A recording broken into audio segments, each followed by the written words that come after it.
Corporate Social Responsibility, CSR, adalah suatu konsep serta tindakan yang dilakukan oleh sebuah perusahaan sebagai rasa tanggung jawabnya terhadap sosial serta lingkungan sekitar di mana perusahaan itu beroperasi atau berdiri. 1953 diterbitkannya Social Responsibilities of Businessman, karya Howard Bowen yang kemudian dikenal dengan Bapak CSR 1987 The World Commission on Environment and Development, WED, dalam Brundtland Report, mengembangkan 3 komponen penting Sustainable Development yakni Economic Growth, Environmental Protection dan Social Equity. 1992 KTT Bumi di Rio de Janeiro menegaskan konsep pembangunan berkelanjutan, Sustainable Development, yang didasarkan pada perlindungan lingkungan hidup, pembangunan ekonomi dan sosial sebagai sesuatu yang mesti dilakukan semua pihak termasuk perusahaan. 1998 konsep CSR semakin populer terutama setelah kehadiran buku Cannibals with Forks, The Triple Bottom Line in 21st Century Business, 1998, karya John Elkington. Dia mengemas CSR dalam 3 fokus, 3P singkatan dari Profit, Planet, dan People. 2002 World Summit Sustainable Development di Johannesburg memunculkan konsep social responsibility yang mengiringi 2 konsep sebelumnya yaitu konsep economic dan environment sustainability. 2010 diberlakukan ISO 26000 suatu standar operasi dan norma pelaksanaan tanggung jawab sosial dari organisasi-organisasi termasuk perusahaan yang terhimpun dalam Guidance on Social Responsibility.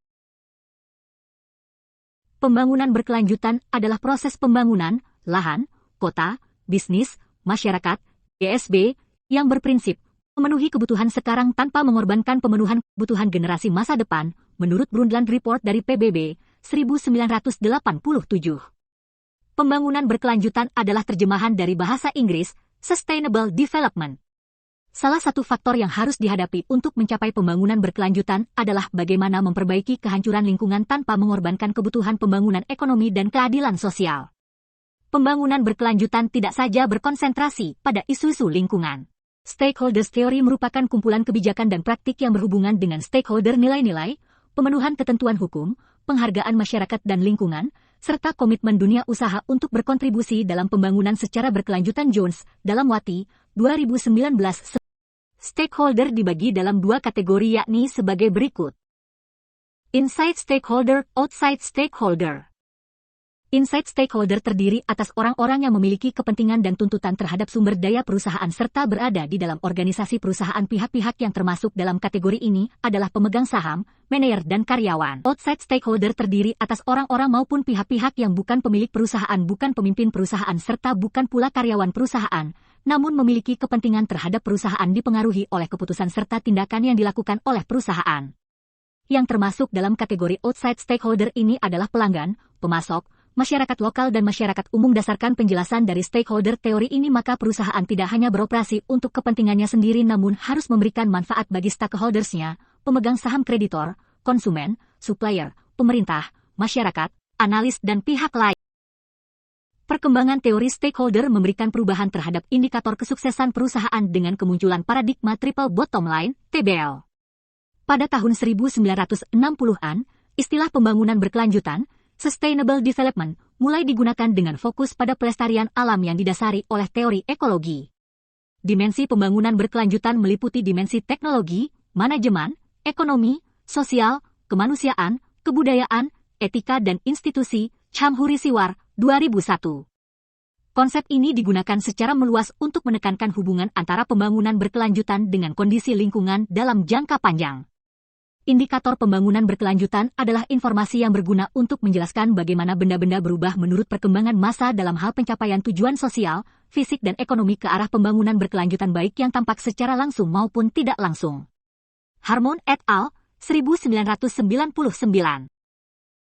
Empowerment atau yang diterjemahkan dalam bahasa Indonesia berarti pemberdayaan merupakan sebuah konsep yang lahir sebagai bagian dari perkembangan alam pikiran masyarakat dan kebudayaan barat utamanya Eropa. Untuk memahami konsep empowerment secara tepat dan jernih memerlukan upaya pemahaman latar belakang kontekstual yang melahirkannya. Ada 7 core subjek yang menjadi fokus CSR dalam ISO 26000. Pertama, tata kelola organisasi, organizational governance. Hal ini mengacu pada bagaimana perusahaan membuat dan menerapkan keputusan yang strategis sehingga prinsip tanggung jawab sosial dapat diterapkan. Kedua, hak asasi manusia, human rights, berkaitan dengan hak dasar yang berhak dimiliki semua orang sebagai manusia, yang antara lain mencakup hak sipil, ekonomi, sosial, dan budaya. Ketiga, praktik-praktik ketenagakerjaan, labor practices, mengenai segala kebijakan dan praktik yang terkait dengan pekerjaan seperti upah, jam kerja, dan lain-lain.